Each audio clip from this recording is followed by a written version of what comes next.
75 years ago, just 11 minutes after its founding, President Harry S. Truman and the United States of America became the first nation to recognize Israel.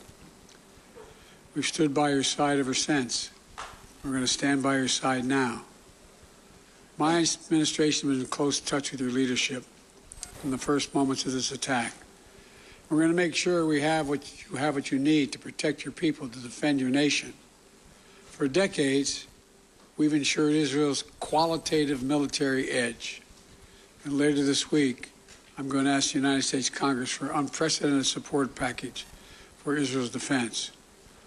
We're going to keep Iron Dome fully supplied so we can continue standing sentinel over Israeli skies, saving Israeli lives. We've moved U.S. military assets to the region, including positioning the USS Ford Carrier Strike Group in the Eastern Mediterranean, with the USS Eisenhower on the way to defer further aggression against Israel and to prevent this conflict from spreading. The world will know that Israel is stronger than ever. And my message to any state or any other hostile actor thinking about attacking Israel remains the same as it was a week ago. Don't. Since this terrorist attack took place, we've seen it described as Israel's 9/11. Though for a nation the size of Israel, it was like 15 9/11s. The scale may be different, but I'm sure those horrors have tapped into some kind of primal feeling in Israel, just like it did and felt in the United States. Shock, pain, rage, an all-consuming rage. I understand, and many Americans understand. You can't look at what has happened here to your mothers, your fathers, your grandparents, sons, daughters, children, even babies, and not scream out for justice. Justice must be done. But I caution this: while you feel that rage, don't be consumed by it. After 9/11, we were enraged in the United States. While we sought justice and got justice, we also made mistakes. I'm the first U.S. president to visit Israel in time of war. I've made wartime decisions. I know the choices are never clear or easy for the leadership. There's always cost, but it requires being deliberate. It requires asking very hard questions. It requires clarity about the objectives and an honest assessment about whether the path you're on will achieve those objectives. The vast majority of Palestinians are not Hamas. Hamas does not represent the Palestinian people. Hamas uses innocent families in Gaza as human shields, putting their command centers, their weapons, their communications tunnels in residential areas. Palestinian people are suffering greatly as well. We mourn the loss of innocent Palestinian lives like the entire world. I was outraged and saddened by the enormous loss of life yesterday in the hospital in Gaza. Based on the information we've seen to date, it appears the result of an errant rocket fired by a terrorist group in Gaza. The United States unequivocally stands for the protection of civilian life during conflict, and I truly grieve for the families who were killed or wounded by this tragedy. People of Gaza need food, water, medicine, shelter. Today I asked the Israeli cabinet, who I met with for some time this morning, to agree to the delivery of life-saving humanitarian assistance to civilians in Gaza, based on the understanding that there will be inspections and that the aid should go to civilians, not to Hamas. Israel agreed the humanitarian assistance can begin to move from Egypt to Gaza. But let me be clear: if Hamas diverts or steals the assistance, they will have demonstrated once again that they have no concern for the welfare of the Palestinian people. And it will end. As a practical matter, it will stop the international community from being able to provide this aid.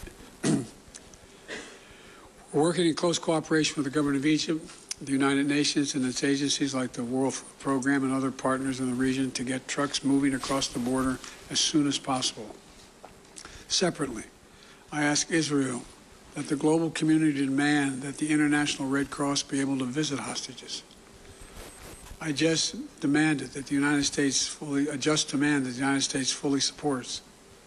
Today, I'm also announcing $100 million in new U.S. funding for humanitarian assistance in both Gaza and the West Bank.